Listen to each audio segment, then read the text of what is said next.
Trump ने कह दिया है सब लोगों से कि भाई आप लोग जो है ना अपनी ऑयल का खुद ही बंदोबस्त कर लीजिए और हम तो चले। अब ट्रम्प जो है उनका ख्याल है कि वो 2 से 3 वीक्स में कुछ जीता हो ना जीता हो, कुछ हुआ हो ना हुआ हो, वो वॉर को खत्म करने की तरफ जा रहे हैं। और सबको कह दिया उन्होंने कि जी आप लोग खुद ही अपनी ऑयल का जो है ना या अपने लिए रास्ता खुद ही खुलवाए। तो ये क्या हो रहा है सर? क्या ये हमेशा की तरह अमेरिका जो है वो वॉर शुरू करा के और फिर भागता हुआ दिखाई दे रहा है?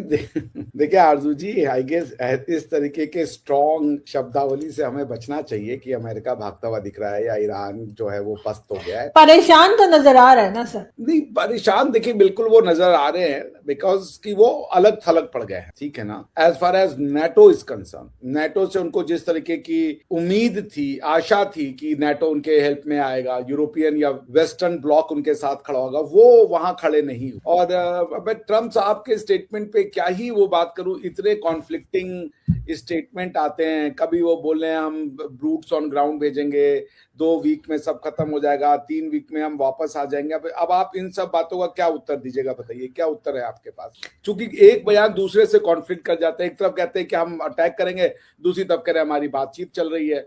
तो अब होने वाला क्या है ये तो कोई भी नहीं जानता। जहां तक उन्होंने अपने एलाइज को ये कहा है कि आप अपना ऑयल खुद से देखिए। आज का स्टेटमेंट है कि हम नेटो से भी अलग हो रहे हैं, he is planning to get out of the NATO, आपने सुना ही होगा। तो अब नेटो से तो फिर वो यूएस को अपना ही अगर एक सुपर पावर समझ रहे हैं तो फिर ठीक है, वो कर ले, वो नेटो से भी अलग हो जाए भाई। वो तो जो जो करना चाहिए, यूनाइटेड नेशन के 56 ऑर्गेनाइजेशन से, इंटरनेशनल ऑर्गेनाइजेशन से वो वापस निकल चुके हैं। आई होप का आपको पता होगा, उसमें क्लाइमेट प्रोग्राम है, ये वो है। तो there are thousands of such program जिससे कि वो निकल चुके हैं। तो बॉटम लाइन ये कि अब ऐसे में आप क्या कर सकते हैं? ऐसे में आप कुछ नहीं कर सकते हैं सिवाय इसके कि आप उनको ये विश करें कि ही गेट टू सम सेंसेस। अगर वो सेंसेस उनके पास नहीं आते हैं तो इसका कोई इलाज नहीं होगा। आप समझ रही हैं? तो लेट्स वेट कि कहां जाता सर है। वहां अजीब अजीब किस्म की सारे स्टेटमेंट्स देते हैं, अपनी ही कही स्टेटमेंट से पलट जाते हैं, करेक्ट। अपनी ही कई बात से कुछ और कहना शुरू कर देते हैं। कभी कहते हैं हम तो जंग जीत गए, कभी कहते हैं कि कुछ भी हुआ है हम ना जीते ना आ रहे, हम जा रहे हैं। कभी कहते हैं जी हम तो यहाँ पर फौजी लेकर आएंगे और बूट्स ऑन ग्राउंड की बात होने लग जाती है। तो इतने इस तरह की जो स्टेटमेंट्स आती है, पहले जब हम लोग पढ़ा करते थे, मतलब जब स्कूल कॉलेज में थे, यूनिवर्सिटी में थे, तो सुनते थे कि सदर कोई भी हो, कोई भी प्रेसिडेंट आ जाए अमेरिका का, उनकी पॉलिसीज जो है वो वही रहती हैं। कई बार लोग बात करते थे ना कि अब नए इलेक्शन के बाद नया प्रेसिडेंट आया है तो अब कुछ और होगा। तो हम अपने बड़ों से तो यही सुनते थे कि वो कहते थे कि नहीं इनकी पॉलिसीज नहीं बदलती। लेकिन अब ट्रम्प के वक्त में तो सर कुछ अजीब ही तरीका नहीं आपको लगता है? कभी क्या और कभी क्या, कुछ समझ में नहीं आता कि हुआ क्या है। नहीं, मैं सहमत नहीं हूं कि पॉलिसीज नहीं बदलती, बिल्कुल बदलती थी पॉलिसीज। एक कोर ऑफ द पॉलिसी, मतलब डिपेंड करता है आप किस पॉलिसी की बात कर रही हैं, foreign policy, economic policy, domestic homeland policy, मतलब डिपेंड करता है। तो मुझे ऐसा नहीं लगता कि कोई पॉलिसी नहीं चेंज होती थी, बिल्कुल चेंज होती। वियतनाम में जिस तरीके से ये घुसे थे, उसके बाद जब दूसरी गवर्नमेंट आई उन्होंने वियतनाम से निकाला। जिस तरीके से अफगानिस्तान में घुसे थे, दूसरी गवर्नमेंट आई उन्होंने उसको निकाला। हालांकि जब ये चले जाते अंदर तो एक जो डीप स्टेट था उसकी पकड़ चलती थी। अब ये आप कह सकती हैं कि because of that now deep state की पकड़ जो है वो कमजोर। ये बात मैं मानने को तैयार हूं कि डीप स्टेट जो है इट हैज बिकम वीकर। अब आपको दूसरा प्रश्न ये कि अगर डीप स्टेट की बात को अगर आप पॉलिसी मानना चाहती हैं तो माने, लेकिन देखिए पॉइंट ये है कि ट्रम्प साहब एक करियर पॉलिटिशियन नहीं। ट्रम्प साहब को ये भी, वो किसी की सलाह भी नहीं लेते। वो इस समय बड़ा अच्छा कहा था, एक अमेरिकन प्रोफेसर साहब है, मैं उनका नाम भूल रहा हूं, उन्होंने बड़ा अच्छा कहा कि वो इस समय जो कैबिनेट चला रहे उस कैबिनेट का नाम उन्होंने कहा ये गैंगस्टर है। तो ये गैंग है बेसिकली उनके मुताबिक, और ये कोई लेजिटिमेट गवर्नमेंट की तरह बिहेव नहीं कर रहे। दे आर बिहेविंग लाइक कि वो पूरी दुनिया को गवर्न करते हैं, पूरी दुनिया उनके हिसाब से चलती। तो अब इसका तो मैंने आपसे कहा ना आरजू जी की कोई इलाज है नहीं हम लोग के।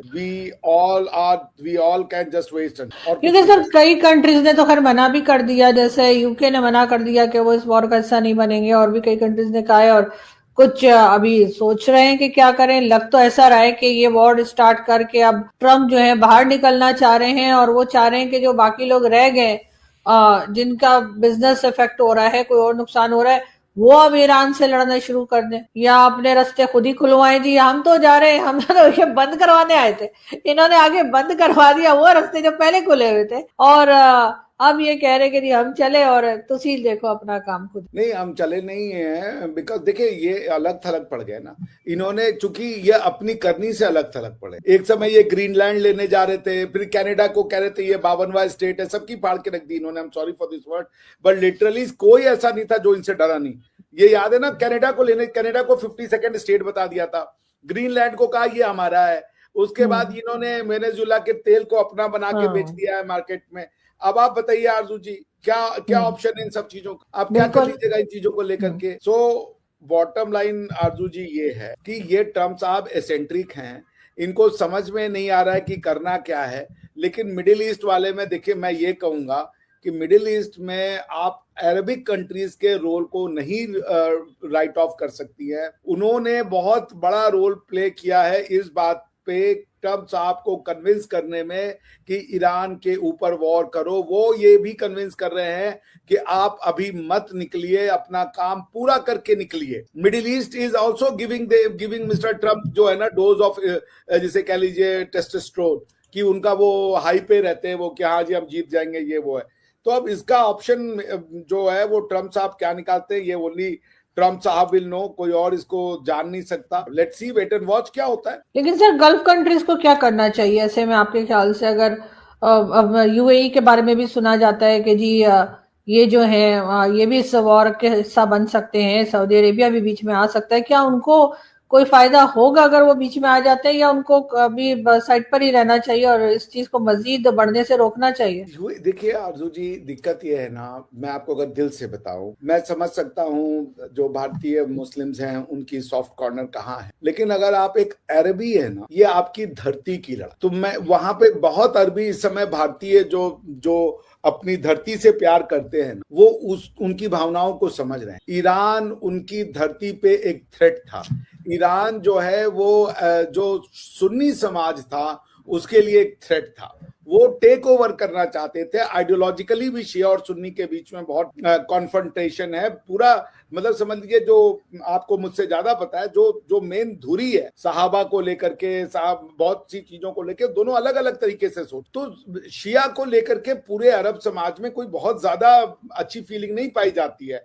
बल्कि जब मोहम्मद बिन सलमान साहब आए थे, देयर वाज अ पर्च। उन्होंने बहुत सारे शिया क्लेरिक्स को फांसी की सजा दी थी। ये बात सारी जग जाहिर है। बहुत बड़े एक शिया क्लेरिक हुआ करते थे सऊदी अरेबिया में, उनको जिसे समझिए पब्लिक एग्जीक्यूशन किया गया उनका। तो मैं फिर कह रहा हूं, अरबियों के लिए ये लड़ाई रिलीजन की नहीं है। अरबियों के लिए ये लड़ाई पैट्रियटिज्म की है, नेशनलिज्म की है, अरबिक होने की है।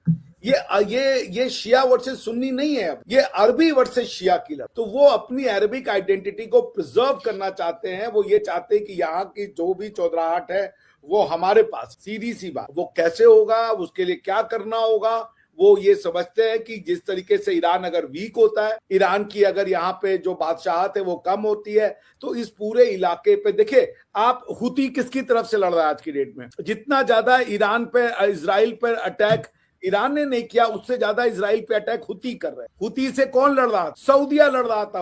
हुती इजराइल से भी लड़ रहा है, हुती से सऊदिया भी लड़ रहा। अभी कुछ दिन पहले आपने देखा था ना, जो पूरा का पूरा डिस्प्यूट हुआ था कुछ दिन पहले भी, जब ये इजराइल और ईरान की झड़प होने शुरू, उसमें भी हुतीस के साथ सऊदिया लड़ा था। सऊदिया कई बार लड़ चुका है हुतीस को लेकर। तो बॉटम लाइन है कि जो भी उनके एसेट्स है उस रीजन में, उनको वो पसंद नहीं कर। दे लव कि ये अरबिक लैंड हो, अरब्स के कंट्रोल में हो, इसीलिए वो चाहते एक वीकेंड ईरान अगर कमजोर होता है, शिया जो चौधराहट है वो कम होती है, तो मोहम्मद बिन सलमान और यूएई के जो प्रिंस हैं वो और ज्यादा अच्छा कंट्रोल अरेबियन पेनिनसुला में रख सकेंगे। बिल्कुल, लेकिन उसी के साथ साथ जो है वो लोग ये भी चाहते हैं कि कहीं ना कहीं ये वॉर रुके। इसीलिए जो इसाक डार साहब हैं, डिप्टी प्राइम मिनिस्टर पाकिस्तान के और फॉरेन मिनिस्टर, वो चाइना गए थे। चाइना में जाकर उनकी बात हुई है।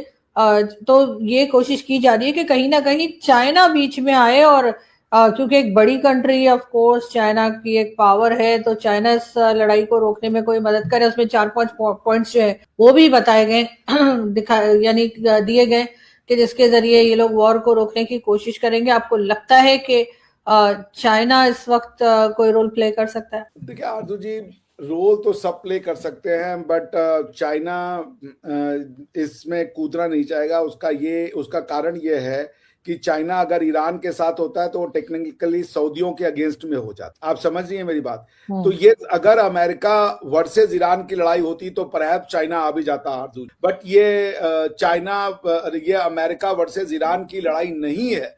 ये सब जानते हैं कि इसमें जो भी मिडिल ईस्ट की कंट्रियां हैं, अरेबिक कंट्रियां हैं, उनका सॉफ्ट कॉर्नर है ये अमेरिका के साथ। अमेरिका जो भी कर रहा है वो बहुत हद तक सऊदियों के कहने पे, तो वो इस में कुछ नहीं कर सकते चाइनीज आकर के। मतलब आप उनको ले आएंगी, वो ईरान के साथ खड़े हो गए। ईरान के साथ खड़े होने का मतलब है वो वेस्ट एशिया के अगेंस्ट में हो। भाई अभी आप बताइए, सिक्योरिटी काउंसिल का रिजोल्यूशन है स्पॉन्सर्ड बाय बहरीन, जिसमें इंडिया को स्पॉन्सर था, जिसमें उन्होंने ईरान को कंडेम किया वेस्ट एशिया पे अटैक करना। आप बताइए वो कहां जाएंगे? अगर चाइना चाहता, बीइंग अ सिक्योरिटी काउंसिल का मेंबर, वो इसको वीटो कर देता, मगर चाइना ने वीटो नहीं किया अर्जुन जी, आप समझिए। तो आप चाइना से बात कर सकते हैं, वो जिसे कह लीजिए बैकडोर डिप्लोमेसी करके कुछ कर सकता है, लेकिन ऐसे मौके पे चाइना अपना हाथ नहीं जलाना चाहेगा।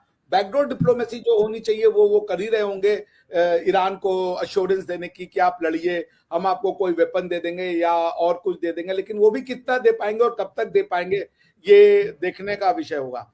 मैंने फिर कहा कि देखिए, पाकिस्तान एक मैसेंजर का रोल प्ले कर रहा है, Pakistan is playing a messenger, but Pakistan mediator नहीं बन सकता। उसकी रीजन ये है कि आप अरेबिक समाज में वो अपना जो न्यूट्रलिटी है वो मेंटेन नहीं कर पाए। आपको सऊदिया के साथ ही जाना पड़ेगा, क्योंकि आप इकोनॉमिकली सऊदिया के ऊपर डिपेंडेंट कर। कितना डॉलर आपने ईरान से उधार में ली? आप भले आज ईरान के लिए खड़े हो जाइए, लेकिन आपको जो आपकी जब रिजर्व बैंक में पैसे की कमी होती है, $2 बिलियन 4 बिलियन डॉलर जब आपको दिखाना होता है आईएमएफ को कि हमारे यहाँ पे इतना रिजर्व पड़ा हुआ है, तो वो 2 बिलियन 4 बिलियन डॉलर आपको ईरान देता है। आरजू जी, वो 2 बिलियन 4 बिलियन डॉलर तो सऊदीज देते हैं ना। आज वो आपको निकाल लें तो आप उस हालत में होंगे। और सबको पता है कि इस वॉर को अरबियंस का